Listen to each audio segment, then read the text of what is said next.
I've got a situation. It's something that I kind of foresaw, but I wasn't sure it would happen. I still let the mistake happen, and I think it's a good learning experience for me, and I hope I can share something with you as well. Let's get to it.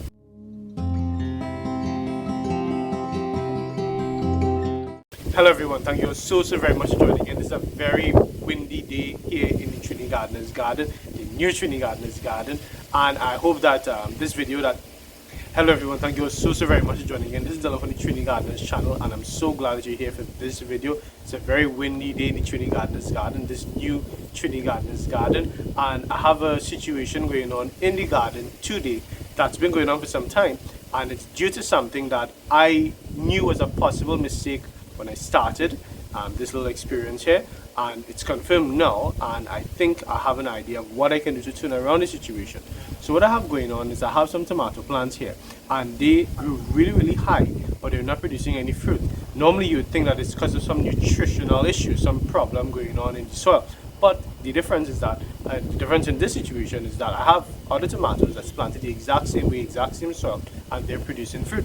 So I have two hypotheses as to what's going on here. The first one is lack of sunlight, and the second one is something related to the lack of sunlight, but in the opposite direction. Too much light, not too much sunlight, too much light in the nighttime from artificial lighting. That's something that happens all the time with pigeon peas. That people try to grow pigeon peas, they try to grow corn in the front of their house or the back or wherever it is, and there's street lights. And what can happen is your plants need to rest. If your plants don't get to rest, they're not going to be able to produce the fruit that they need to produce. It all has to do with two major processes that are always taking place, and I want you to follow with me here. The first process is one that we call photosynthesis, and we are mostly aware of it as gardeners. Photosynthesis is comprised of two words in there. Photo, that's anything to do with light, because light at its most smallest form is a photon, a particle, a light particle. It's called a photon. That's where you get words like photography, photograph, photo.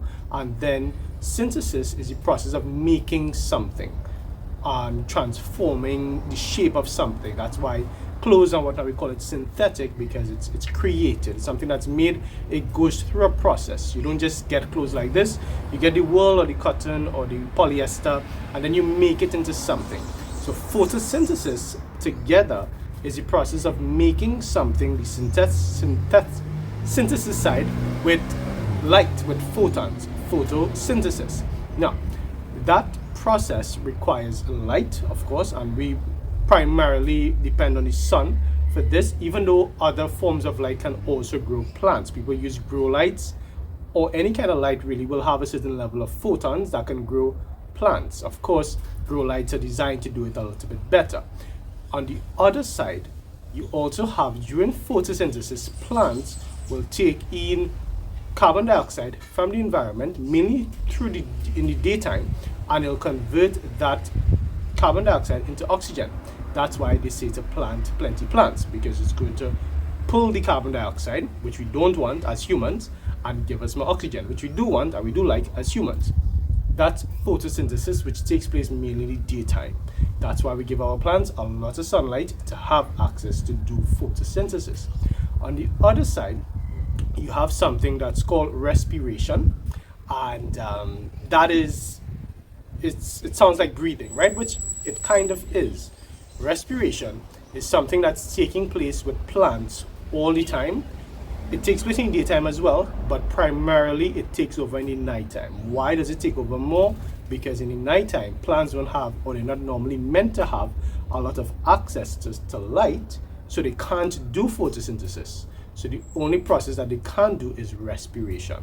Respiration is where plants are literally creating energy and putting that energy out in a form that's called ATP, but you don't need to know that. It's just remember that in the nighttime, when the plant is supposedly resting, it's actually producing even more energy. In that case, what the plant does is it takes oxygen from the environment and it gives out carbon dioxide. So it does the opposite. In the daytime, during photosynthesis, the plant will take in carbon dioxide and give out oxygen. In the nighttime, the plant does the opposite. It takes in the oxygen and gives out carbon dioxide. But in the nighttime, specifically when it's doing respiration, it is producing energy. It's not storing energy, it's producing energy in that form called ATP, and that energy is what the plant needs to be able to produce fruit. So if you have a situation like what I have, where the plant is being, well, right now the plants were being bombarded by light, too much of light at a time when it should have been resting, then the plant can't produce the fruit.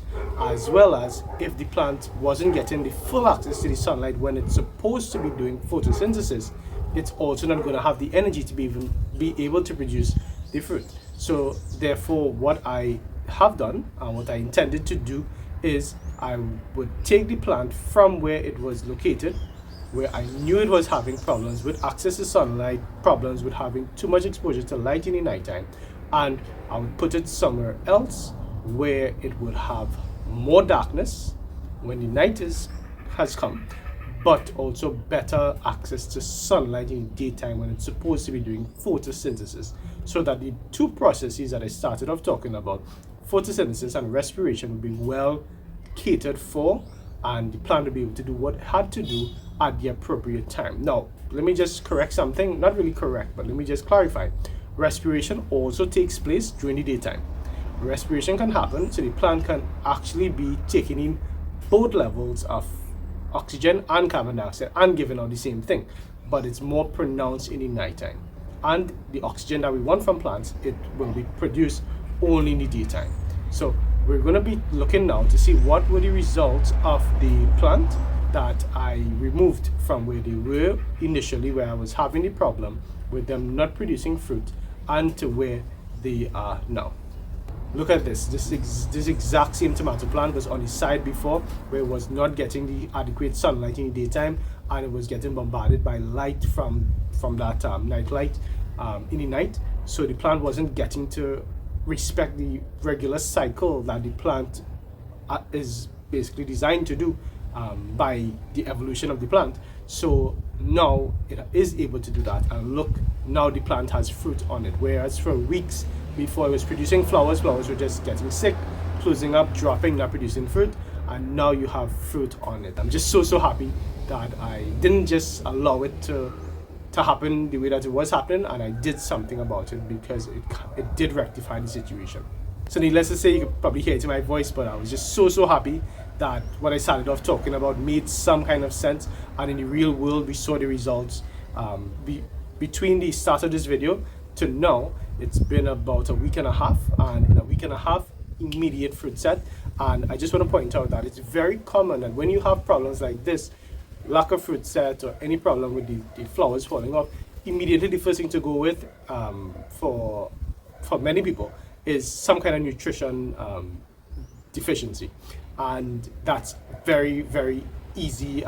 It's a very easy thing to fall into, because we have the idea that sort of this commercial world that we're in, that the solution to things is to buy more things. That's the solution, and sometimes it is the solution, so nothing is wrong with having it to a certain extent.